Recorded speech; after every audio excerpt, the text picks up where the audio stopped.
I have here several little ideas of different artwork inspired by the real Native American war horse. With my students, we always talk about starting with the lightest colors, and then you add the darker colors for shadow.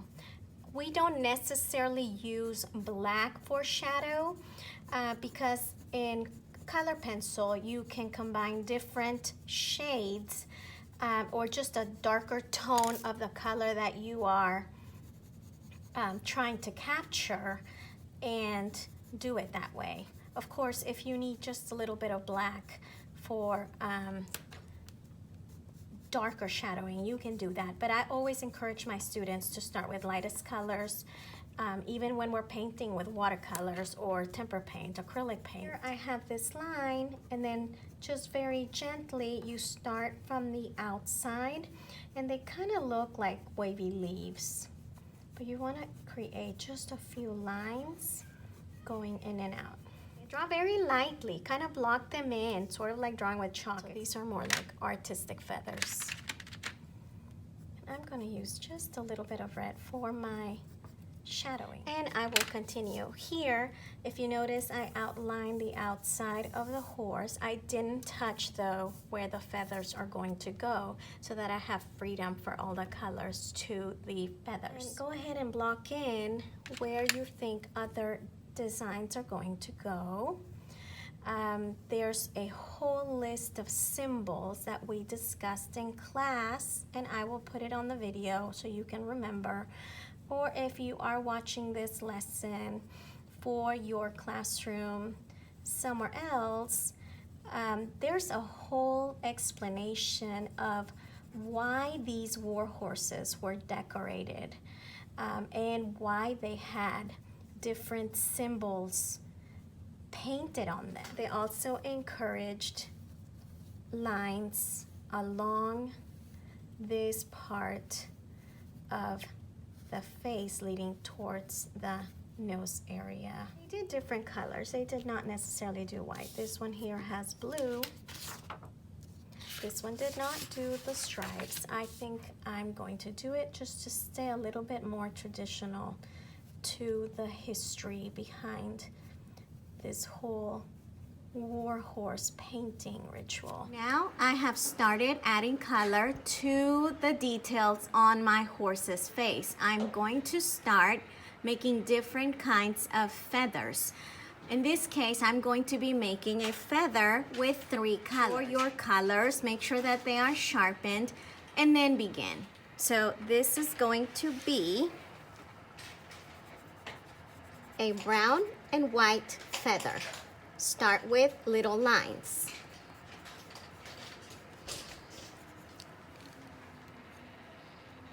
And it's a pattern. They kind of act like little hairs on each feather. Start from the center and then pull out.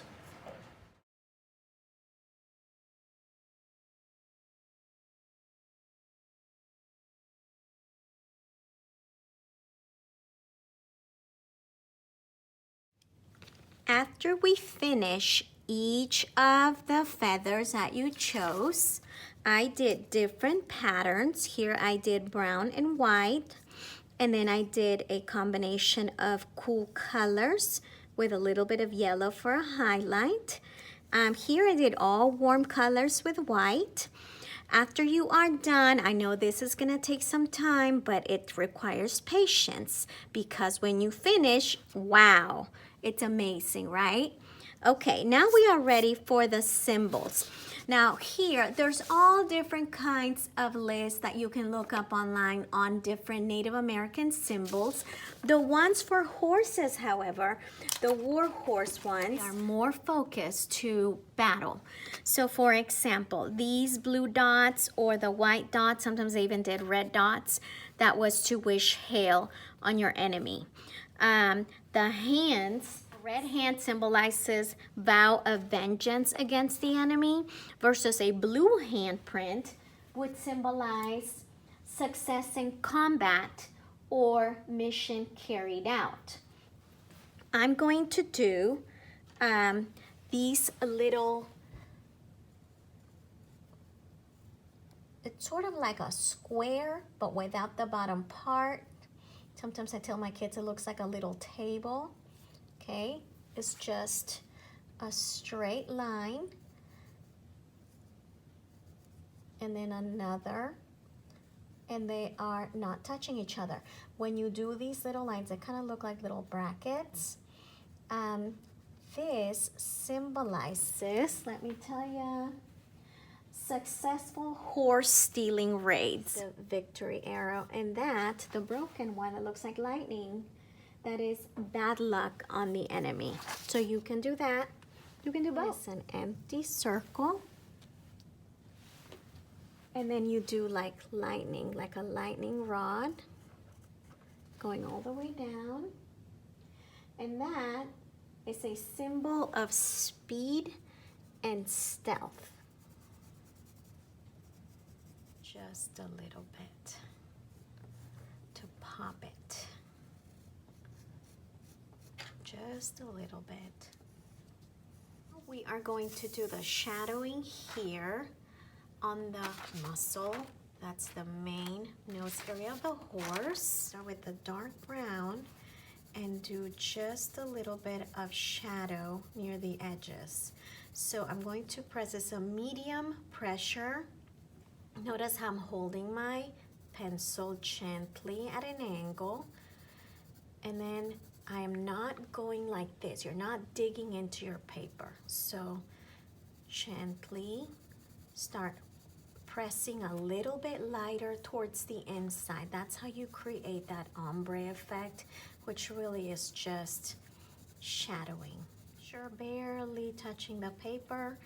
And then darker tones, you want to press a little harder. When you make things have shadow like this to make them look like 3D, in art, we call it giving something form.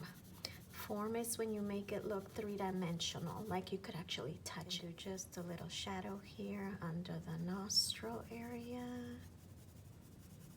It's always a good idea to just do a little bit at a time to see if you like test the water, see if you like that look. And if you do, you can add a little more. If you don't, you can stop there. There's just a little bit of white here. Very lightly, remember, just testing the water, and if you like it, okay, I think I like it, then you can go a little bit harder. Alrighty, I like it. Be here in the middle. Gentle, gentle.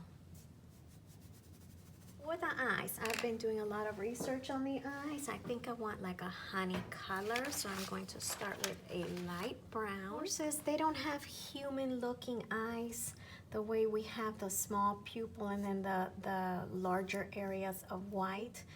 They're really big eyeballs, about that big. Okay, and then the pupil would go, let's do dark brown first.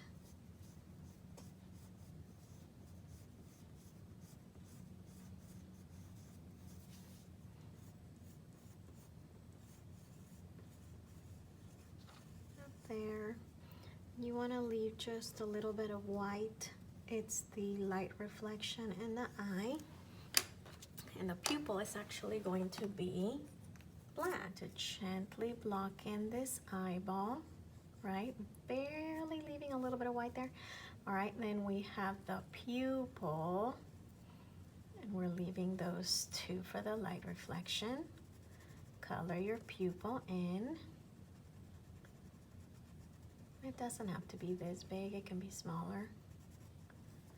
Okay, I would outline the top of the eyeball. Maybe open it up a little more, remember? And then horses, they have some gorgeous eyelashes like zebras. That's what I love about horses' eyes. Okay. Notice how when I extended this curve, it opened the eyeball so it doesn't look like so squished. I'm gonna do the same to this guy over here.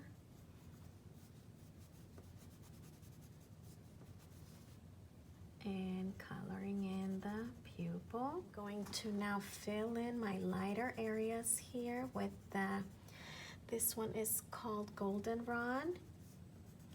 This is gonna give it a nice glow.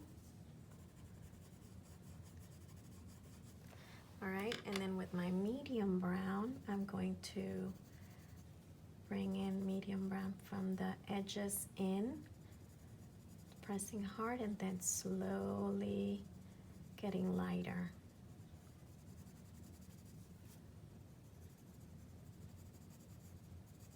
Okay, that's giving me that nice honey look that I was going for. Beautiful. You can do a little bit of a darker tone near the edges, like a dark brown.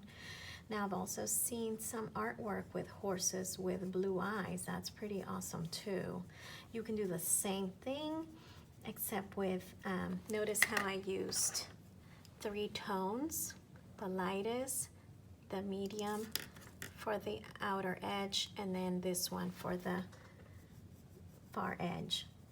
Okay, so if you were to do a blue eyeball, I would suggest using a light blue, a medium blue, and then a darker blue. In this case, I would do like indigo, something like this. Maybe later I can show you. Okay, ooh, the highlights. The light reflection in the eyes. Oh my goodness. There we go. And if you want to add just a little white there for just a little more highlight. Oh my goodness. Gorgeous. Just a little bit of white for highlights. Remember guys, the secret here is you do a little bit first. It's sort of like a test run. And then if you like it, then you can keep going and keep adding more. And finally, for the final details, I wanted to touch base on some of the beads. Now this example here, it has some long strings, like leather strings with the pony beads. If you want to do more, go for it. Well, I hope you had fun. Good luck with your horsey.